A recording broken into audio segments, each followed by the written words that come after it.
Paulo aos Romanos, e gostaria de convidar os irmãos a abrirem a Bíblia em Romanos, capítulo de número 7.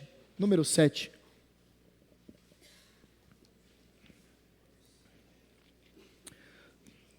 Capítulo de número 7.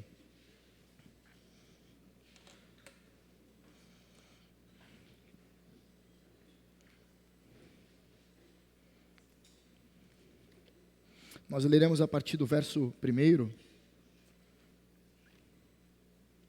Romanos capítulo 7.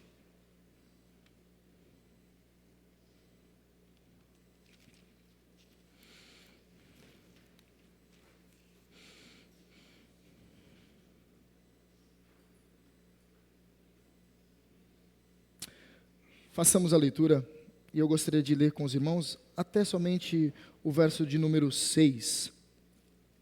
Está escrito assim na palavra do Senhor: Ou vocês não sabem, irmãos, pois falo aos que conhecem a lei, que a lei tem domínio sobre uma pessoa apenas enquanto ela está viva? Por exemplo, a mulher casada está ligada pela lei a seu marido enquanto ele vive, mas se o marido morrer, ela fica livre da lei conjugal, de modo que será considerada adúltera se, enquanto o marido estiver vivo, ela se unir com outro homem. Mas se o marido morrer, ela estará livre da lei e não será adúltera se casar com outro homem. Assim, meus irmãos, também vocês morreram para a lei por meio do corpo de Cristo, para que pertençam a outro, a saber, aquele que ressuscitou dentre os mortos, a fim de que frutifiquemos para Deus. Porque quando vivíamos segundo a carne, as paixões pecaminosas despertadas pela lei operavam em nossos membros, a fim de frutificarem para a morte. Agora, porém, estamos livres da lei, pois morremos para aquilo o que estávamos sujeitos, para que sirvamos de maneira nova, segundo o Espírito, e não da maneira antiga, segundo a lei. Até aqui a palavra do Senhor. Vamos orar mais uma vez. Santo Deus, queremos te dar graças, porque até aqui nós podemos experimentar a tua doce presença. Nós ouvimos o Senhor quando nós cantamos músicas que exaltam o seu nome, músicas que são bíblicas, que possuem fundamentos bíblicos. Nós te agradecemos porque nós podemos ouvir e também cantar a tua palavra. Nós oramos também, Senhor, nós pudemos dirigir palavras ao Senhor e obedecendo a ordem do Senhor, que nós devemos levar diante de Ti todas as nossas causas. E agora, Senhor, nós estamos diante da Tua palavra escrita. Nós queremos não somente ver como nós acabamos de ver, mas nós queremos também ouvi-la e que ela seja aplicada pelo Teu Santo Espírito ao nosso coração. Pedimos, Senhor, nos instrua na Tua palavra. Esta é a nossa oração e o nosso desejo, em nome de Cristo. Amém. Amém, meus irmãos. Eu tenho o tema para essa mensagem: libertos da lei, unidos a Cristo. Libertos da lei, unidos a Cristo. O apóstolo Paulo, até então, ele vem construindo uma série de argumentação para mostrar que argumentações acerca de que o cumprimento, ou melhor, a finalidade, o propósito da nossa justificação, da nossa salvação é a santificação. Todo aquele que é uma vez alcançado pela graça, ele dará frutos, e esses frutos estão presentes na santificação. Todo crente salvo, ele é santo, ele busca a santidade, ele é alguém em constante mudança e em processo de santificação. O apóstolo Paulo, ele conclui no capítulo de número 6, que antes nós éramos escravos do pecado, e ele personifica o pecado, ele trata o pecado como um senhor, onde aqueles que são os seus escravos obedecem às suas ordens. E ele nos ensina que agora nós não somos mais escravos do pecado, mas sim escravos de Cristo, escravos do Senhor Santo. Logo nós devemos oferecer os nossos membros como instrumentos de justiça. E ele também, concluindo a sua carta no capítulo 6 ainda, ele diz que o salário do pecado é a morte, o fim do pecado é a morte, a consequência, a filha do pecado é a morte. mas ele nos ensina que por meio de Cristo nós recebemos a salvação, ou seja, a vida eterna. Nós vamos ver que o apóstolo, no primeiro verso, ele vai demonstrar sua tese. A tese inicial do apóstolo é apresentada no primeiro versículo. Depois ele vai falar, por exemplo, ou seja, ele está querendo exemplificar algumas coisas, ele está querendo ilustrar algumas coisas, e essas coisas são finalidades espirituais, são aplicações, verdades eternas, que nós devemos compreender de maneira plena, uma vez que ele está ao ponto de exemplificar, ele está querendo deixar mais fácil para que todos compreendam. Ou seja, isso aqui que nós vamos ver agora pela manhã é de suma importância de que todo crente conheça. Paulo, ele faz questão de utilizar uma analogia entre um homem e uma mulher, como nós acabamos de ler. Veja só, no verso de número 1, está escrito assim: ou vocês não sabem, irmãos? Ora, ele está fazendo um questionamento, vocês não sabem? Pois falo aos que conhecem a lei. Agora ele está restringindo, estou falando com aqueles que conhecem a lei. Ele está pressupondo que os seus leitores, eles conhecem a lei. Qual lei? Nós não sabemos ao certo qual lei ele está se referindo. Talvez ele esteja se referindo à lei judaica, à lei mosaica, à lei de Moisés, à lei do Antigo Testamento. Mas nós não sabemos com certeza se ele está falando restritamente a isso. Ou ele está se referindo à lei romana, porque na sequência nós vamos ver que o apóstolo ele vai trabalhar a questão da lei romana entre um homem e uma mulher e como a lei romana ela julgava essa questão matrimonial. Então nós não sabemos qual tipo de lei é essa, mas eu acredito que se nós tivermos em mente que elas são muito complementares e muito parecidas, nós certamente tiraremos de letra ao interpretar o texto. Ele diz assim, que a lei tem domínio sobre uma pessoa apenas enquanto ela está viva. É uma conclusão óbvia. A lei está presente, está regindo uma pessoa enquanto ela está viva. Porque no momento quando ela morre, ela não tem como obedecer nenhuma lei. Logo, porque o seu corpo está inerte, não tem mais faculdades, não tem mais volição, não tem mais como realizar nada, está morta a pessoa. Então, vejamos, uma pessoa que está presa em uma cadeia e ela está cumprindo uma pena ali. Só que faltam ainda alguns 40 anos para ela sair da prisão. E faltando esses 40 anos, ela morre na cadeia. Logo, a lei não tem mais poder sobre ela. Ela pode ser retirada da cadeia e ser enterrada. Ela pode sair da sua prisão porque a lei não tem mais serventia sobre uma pessoa morta. Então, é isso que o apóstolo está mostrando, que a lei tem domínio sobre uma pessoa somente enquanto ela está viva. Depois que morre, não tem como. E ele vai usar agora a analogia paulina. Ele diz, por exemplo, olha, vou ilustrar isso. A mulher casada está ligada pela lei a seu marido enquanto ele viver.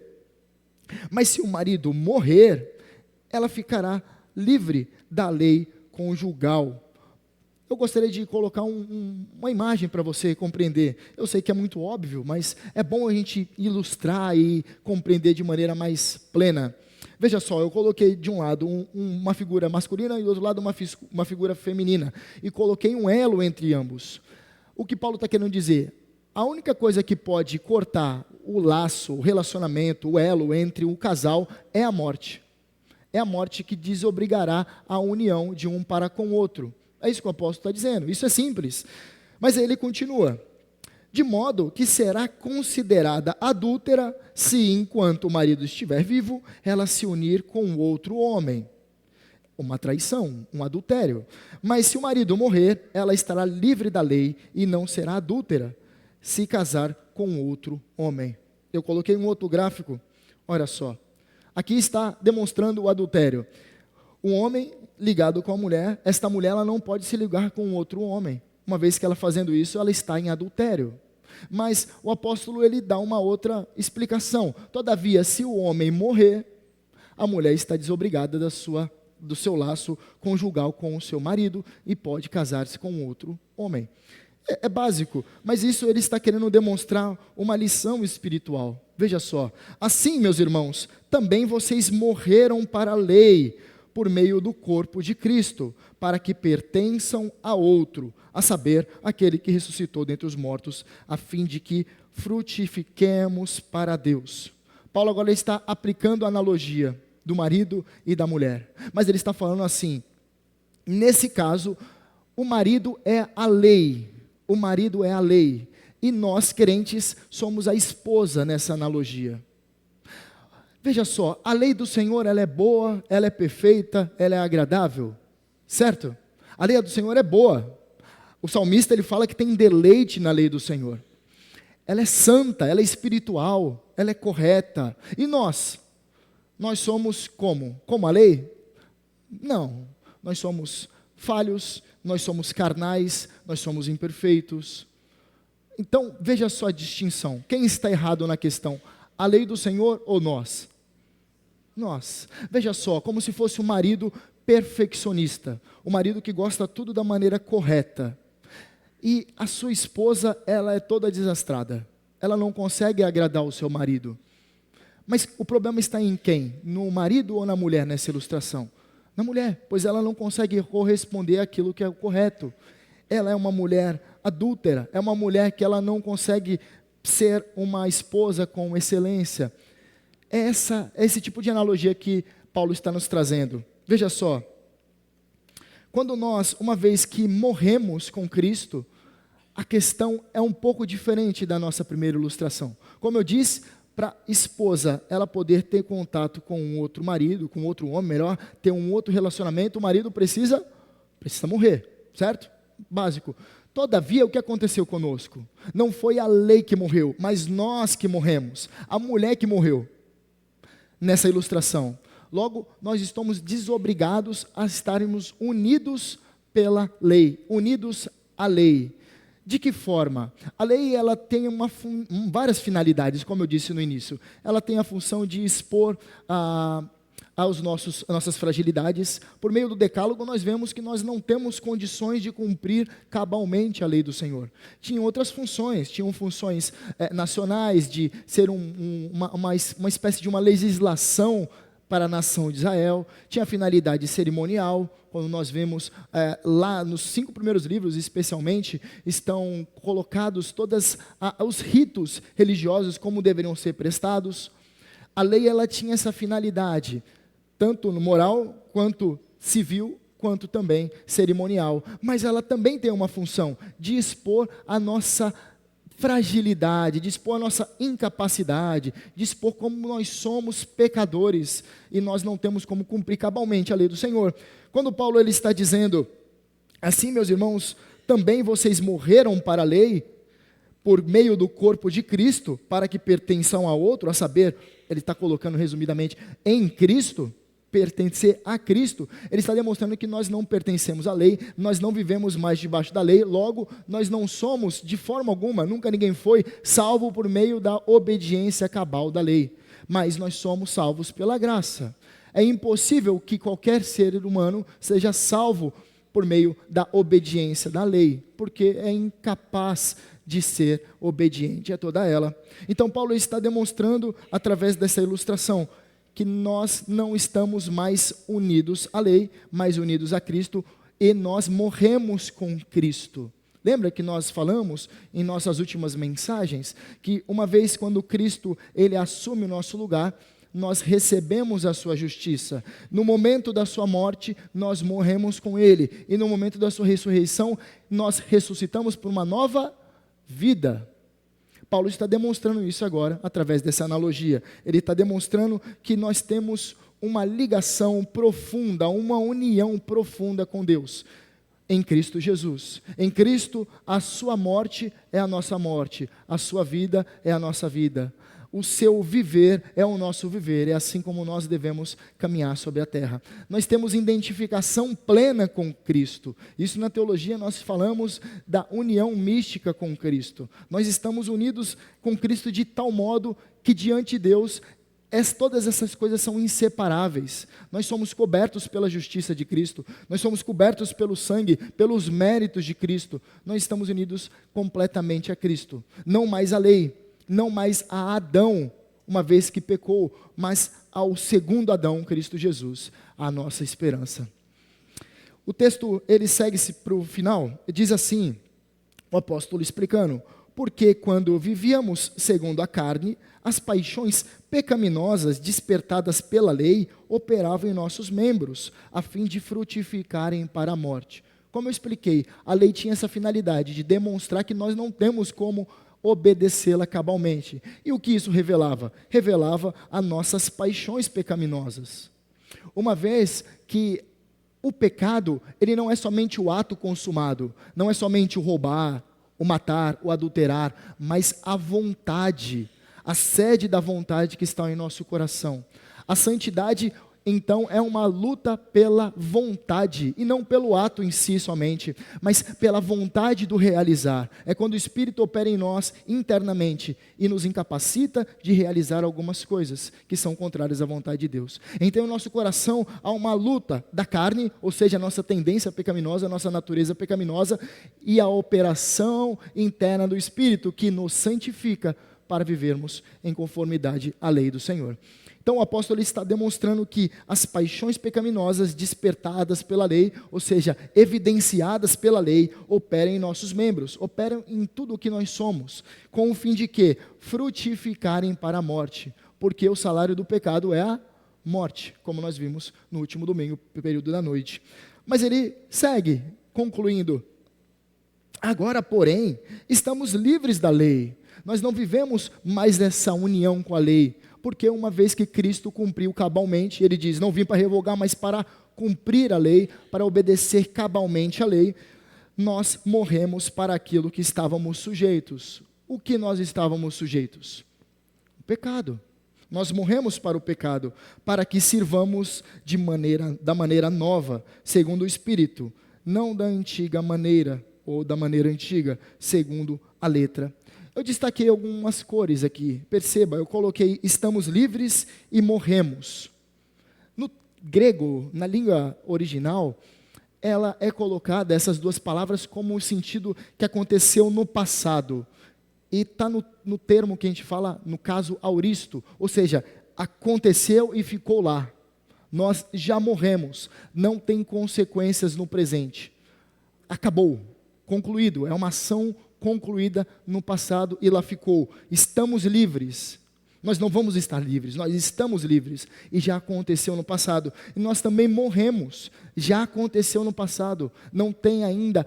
sim, nós precisamos morrer diariamente para a nossa vontade. Sim, isso é fato. Mas nós já morremos para o pecado em Cristo Jesus. É algo que aconteceu cabalmente. O pecado não tem mais poder sobre nós.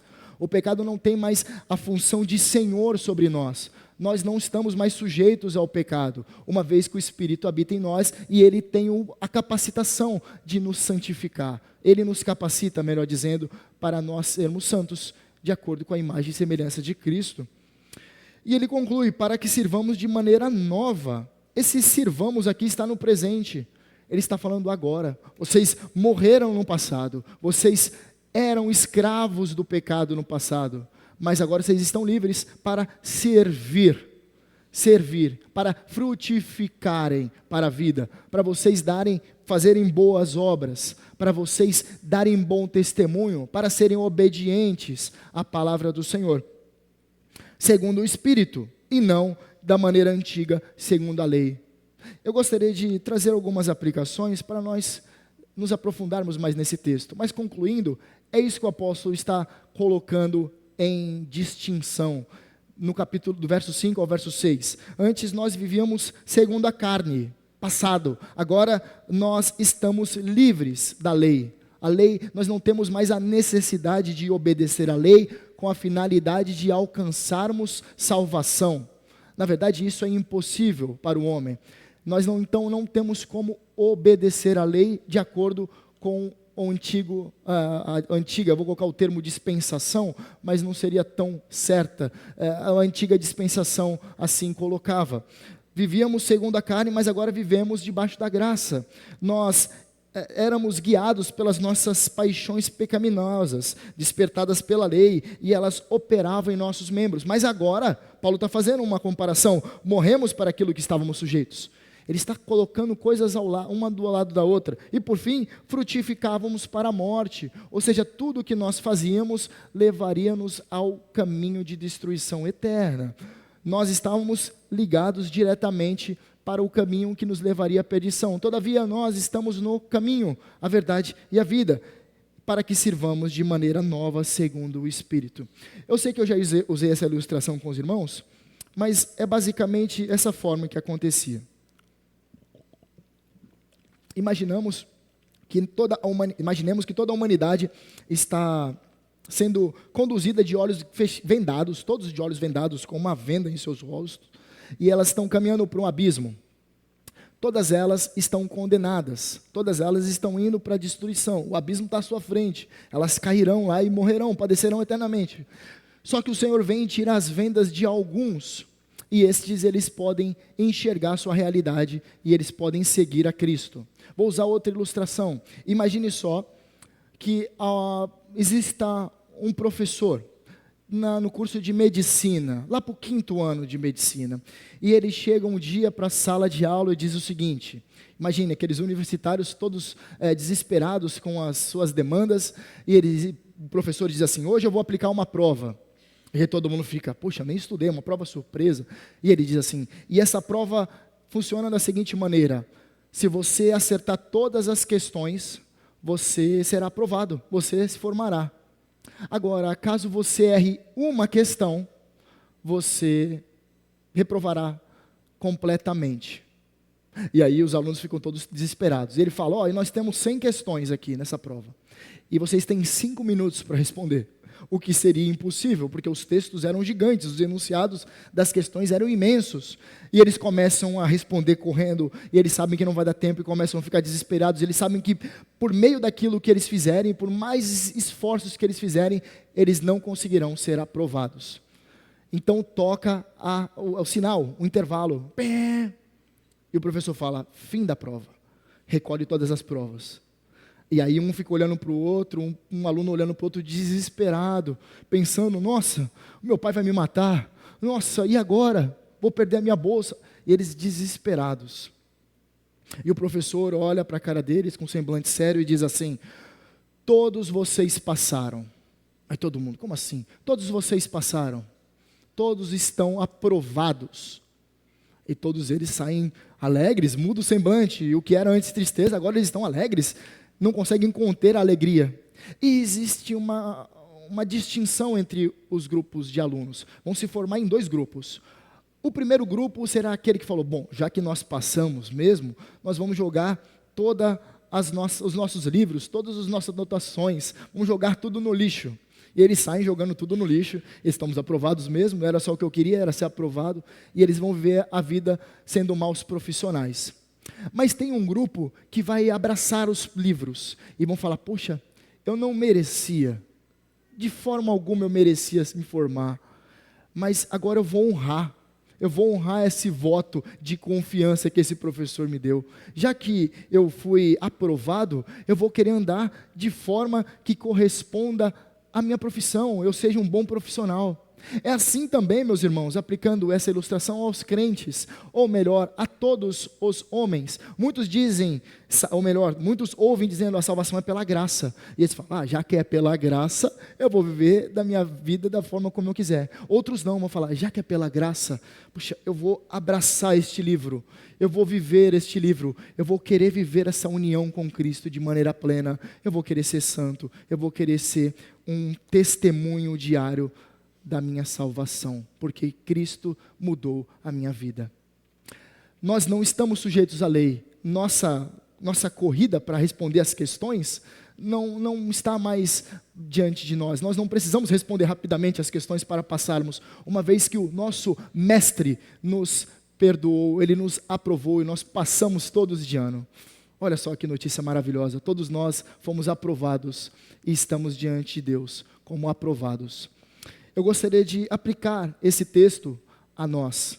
Primeiramente, nós falamos que o tema da nossa mensagem é libertos da lei, unidos a Cristo. E por isso, nós até cantamos que nós queremos estar mais perto de Deus. E nós estamos perto de Deus de tal maneira que nós estamos unidos com Cristo. E isso tem uma implicação: a nossa união com Cristo rompe com a nossa antiga vida. Só existem 2 tipos de homens: aqueles que estão debaixo de Adão, e também debaixo da lei, e aqueles que estão em Cristo Jesus, tendo como Ele o cabeça pactual, tendo como Ele aquele que nos representa diante de Deus. A humanidade ou é representada por Adão, ou é representada por Cristo diante de Deus. Isso é o básico, nós sabemos. Dessa forma, há uma transformação em nós, ainda que não experiencial, é uma transformação posicional. Ou seja, a nossa posição diante de Deus, como Deus nos enxerga, não é de acordo com Adão. Logo, não estamos debaixo da condenação, mas nós estamos debaixo de Cristo. A nossa posição de Deus, diante de Deus, então, é segundo Cristo, é a partir de Cristo, é debaixo de Cristo, tendo Ele como o nosso cabeça, tendo Ele como o nosso representante, sendo Ele a nossa representação diante de Deus. Por isso nós temos livre acesso quando nós oramos. Quando nós oramos ao Senhor, nós temos total liberdade para entrar diante do seu trono de graça, diante daquilo que é representado como o Santo dos Santos, o lugar inacessível. Nós podemos adentrar a presença de Deus por meio do nosso mediador perfeito, Cristo Jesus, o mediador. Meus irmãos, nós temos uma posição diferente, e isso tem uma implicância muito grande. Nós diante de Deus somos santos. Você é santo? Eu gosto de chamar alguns irmãos de santo varão. Eu tenho esse costume de chamar santo varão.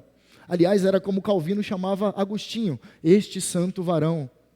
Isso representa uma compreensão do indivíduo. Aquele indivíduo, ele é salvo. Diante de Deus, ele é santo. Mas nós sabemos que somos falhos. Então, nós temos um paradoxo em nossa vida. Diante de Deus, nós somos santos. Mas na nossa vivência, nós sabemos que somos pecadores. E nós tendemos, várias vezes, a pecar. Mas diante do nosso Deus, uma vez que fomos alcançados pela graça e libertos do senhorio do pecado, nós somos santos. A nossa posição diante de Deus, então, é de pessoas santas. Paulo, quando escreve algumas de suas cartas, ele diz aos santos, está falando da cidade, está falando da região, da igreja, aos santos. Paulo está falando que eles não pecavam mais? Paulo sabia que todos pecavam, inclusive ele mesmo se identifica como um maior dos pecadores. Todavia, ele entende a posição dos crentes diante de Deus. Em Cristo Jesus, eles são santos. Logo, a nossa posição diante de Deus é de santos. Não por conta dos nossos méritos, mas por conta do mérito, por conta do trabalho árduo que o nosso Senhor realizou ao assumir o nosso castigo e nos debitar, colocar na nossa conta toda a sua justiça. Por isso, a nossa implicação primeira aqui é que a nossa união com Cristo rompe com a nossa antiga vida. Nós não somos mais condenados, não estamos debaixo da lei, nós não estamos debaixo de Adão, nós não estamos sendo guiados de acordo com a nossa natureza pecaminosa. Estamos debaixo de Cristo Jesus, a nossa vida corresponde às ações do Mestre, nós somos guiados pelo Espírito Santo, nós somos regenerados e o Espírito tem realizado uma regeneração purificadora, um agir renovador e purificador constantemente. Logo, nós não somos como antigamente, nós não somos uma velha criatura, somos uma nova criatura em Cristo Jesus. E assim nós podemos andar com gratidão, nós podemos honrar, como eu coloquei a ilustração, a aprovação que nos foi concedida, mesmo que nós não mereçamos. A nossa segunda lição é que a união com Cristo expressa a nossa identidade. Eu disse isso já. A vida de Cristo é a nossa vida. A morte de Cristo é a nossa morte. A identificação que nós temos com Cristo é plena. E isso aqui tem uma implicação. Se a primeira implicação que eu coloquei é que a nossa transformação ela é posicional diante de Deus, agora essa transformação ela é imediata, agora, mas no ser, no nosso ser. Se eu te perguntar assim, quem é você? Aí você vai responder assim, bom, eu sou, meu nome é fulano, e eu tenho 1,80 m, não, eu não estou perguntando sobre como você é, estou perguntando quem é você.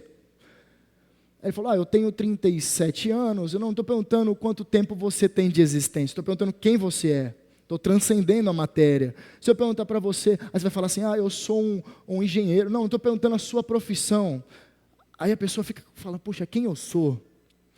Aí você vai falar, eu sou casado com fulana e eu tenho tantos filhos. Eu falei, eu não estou perguntando a sua posição dentro da sua família, a sua função, o seu papel na sua família. Eu estou perguntando quem você é. Aí você vai falar, eu tenho um hobby, eu gosto de jogar tênis. Eu falei, eu não estou perguntando o que você faz nas horas vagas. Eu estou perguntando quem você é. E aí a gente fica questionando, uai, quem eu sou? O que transcende a matéria? O que não está limitado? Se eu falar que tenho um cabelo preto, logo vou ter o cabelo branco, ou então vai cair, no caso do meu. Mas o que eu estou querendo dizer é que nós não somos limitados à descrição que nós fazemos de nós mesmos. Mas a nossa mudança realizada por Deus em Cristo Jesus em nós é uma transformação ontológica, a transformação do nosso ser. Nós somos o que então? Cristãos. É assim que nós nos definimos. Eu sou de direita, eu sou de esquerda. Não, você se posiciona de uma forma assim política. Mas o que você é cristão e somente cristão. Você não precisa de mais nenhuma definição. Geralmente as pessoas que possuem redes sociais têm aquela descrição. Aí a pessoa coloca a da descrição dela. Escorpiana, 28 anos, ascendente em dinossauro, né? E vai colocando várias coisas ali. E ela tenta se descrever ali. O crente precisa só falar, eu sou crente, sou cristão. Como eu disse ontem no encontro dos jovens, havia um rapaz que ele gostava muito de se denominar crente. E uma vez nós fomos ao cinema e ele estava com o propósito de carregar a Bíblia debaixo do braço durante 40 dias. E ele chegou no culto com a Bíblia debaixo do braço falando, eu sou crente, hein? Eu sou crente, cuidado comigo que eu sou crente. É uma ilustração boba, mas ele não tinha vergonha de demonstrar quem ele era em Deus.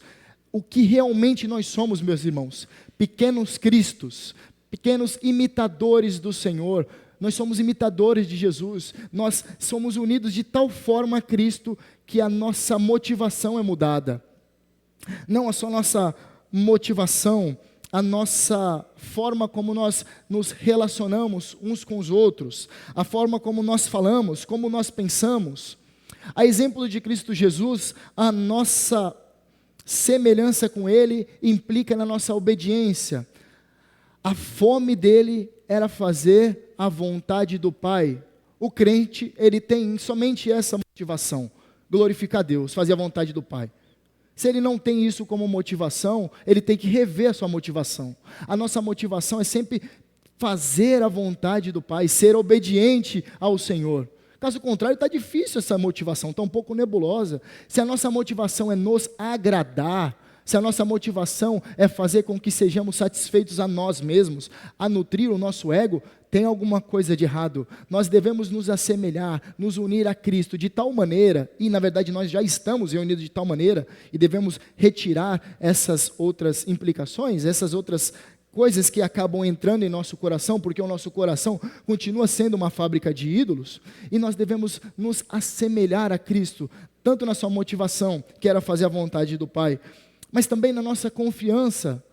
O Cristo, quando ele veio em carne, ele confiou no Pai até o último instante, até o momento quando ele está transpirando gotas de sangue, a oração dele é, Senhor, passa de mim esse cálice, todavia seja feito a tua vontade e não a minha. O que está implicando nisso aqui? Que além de ser obediente, a motivação dele era agradar a Deus e a confiança do Filho era no Pai. Todos eram um, Pai, Filho e Espírito, em constante harmonia. Meus irmãos, muitos de nós não conseguimos confiar em Deus. Estamos toda vez atribulados, nervosos, ansiosos, porque o nosso coração não consegue descansar em Deus, e isso implica em um ateísmo prático. O que é o ateísmo? É alguém que nega Deus, mas muitos negam de maneira racional, mas quando o avião está caindo, eles recorrem a Deus. Mas muitos crentes dizem confiar em Deus, mas quando o calo ele aperta, as pessoas elas ficam desesperadas, elas pensam, pronto, Deus perdeu o controle de tudo que Ele rege, as rédeas que Ele estava conduzindo, tudo o que acontece dentro da sua criação, Ele simplesmente perdeu. Isso faz com que deixemos de ser dessa forma. Nós temos uma transformação no nosso ser, nós devemos ser a imagem de Cristo nesse sentido também. E o nosso prazer? Se somos tão unidos a Cristo, tanto na vida quanto na morte, qual deve ser a nossa satisfação? Em juntar muitos tesouros, muitas riquezas nessa terra? Muitas pessoas que são crentes são assim. O que move o coração delas diariamente é o dinheiro. A conta não vai fechar esse mês. Eu preciso comprar isso, aquilo. Miserável pecador, ele só pensa na matéria, naquilo que a ferrugem destrói, naquilo que a traça corrói. o coração dessa pessoa não descansa em Deus, o Senhor, Ele nos promete que Ele nos dará tudo o que nós pedirmos a Ele. Opa, vou pedir um carro então, novo? Não, Ele não está falando nesse sentido. Ele nos concede aquilo que nós necessitamos. O salmista diz: o Senhor é meu pastor, nada me faltará. Ele é o meu pastor e nada me falta. Se Ele é aquele que me conduz, nada me falta, porque eu confio no bom pastor. Mesmo que eu estiver andando num vale sombrio, num vale de dificuldade, num lugar infértil, onde não há pasto, mas um lugar onde há comida, onde eu posso descansar tranquilamente, eu confio no meu Senhor. O Senhor é meu pastor. Meus irmãos, eu gostaria de incentivá-los que a nossa união com Cristo, ela transcenda os ritos religiosos. Eu sou crente porque eu vou para a igreja aos domingos. Mas as implicações práticas estão nas suas emoções. Muitos crentes com emoções quebradas, então eles precisam recorrer a técnicas humanistas, eles precisam recorrer aos profissionais da alma, e eles não recorrem à palavra de Deus. Muitos passando por dificuldades que uma breve diária leitura bíblica e um período breve de oração conduziria essas pessoas a andar tranquilamente, mesmo quando o mundo cai ao seu redor. Essa união com Cristo expressa a nossa identidade, uma vez que nós somos crentes e uma vez que nós somos transformados, tanto diante de Deus, mas também em nosso ser, no nosso âmago. Nós somos filhos de Deus, somos benditos, alcançados pela graça. Outrora nós éramos malditos, condenados, inimigos de Deus. Hoje nós somos amigos de Deus, salvos pela graça, alcançados por esse amor. E nós devemos viver desta forma. E por fim, a nossa união com Cristo nos conduz ao serviço a Deus. Paulo, ele nos coloca nos últimos versos que, agora porém, nós estamos livres da lei, pois morremos para aquilo que estávamos sujeitos, para que sirvamos de maneira nova, segundo o Espírito. Se antes nós éramos escravos do pecado, hoje nós devemos pensar que a nossa função não é somente não pecar. Muitas pessoas levantam-se para falar: bom, antes da minha conversão eu fumava, eu bebia, eu torcia para o Corinthians, eu jogava, perdia tudo em aposta, eu era insano, eu era imoral, mas agora eu estou em Cristo, eu deixei de fazer tudo isso. E pronto, ele só abandonou as velhas práticas. Mas não é isso que o texto está falando que nós devemos fazer, somente abandonar as velhas práticas, mas servir, oferecer os nossos membros como objeto de justiça, como forma de glorificar a Deus através dos nossos membros. Ou seja, não é somente deixar de fazer, mas é fazer de outro modo. Você não foi salvo para somente ficar inerte no corpo de Cristo.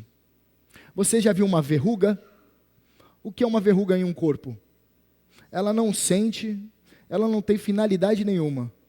Ela está ali. Se você tocar na verruga, você não sente nada. A verruga, muitos crentes se comportam como uma verruga no corpo. Elas querem ficar ali como um apêndice somente, como um parasita, mas elas não sentem a dor quando o corpo sente a dor. Elas não agem em favor de nada. Elas não são instrumentos da glória de Deus. Só está ali, só como apêndice. Não serve para nada uma verruga.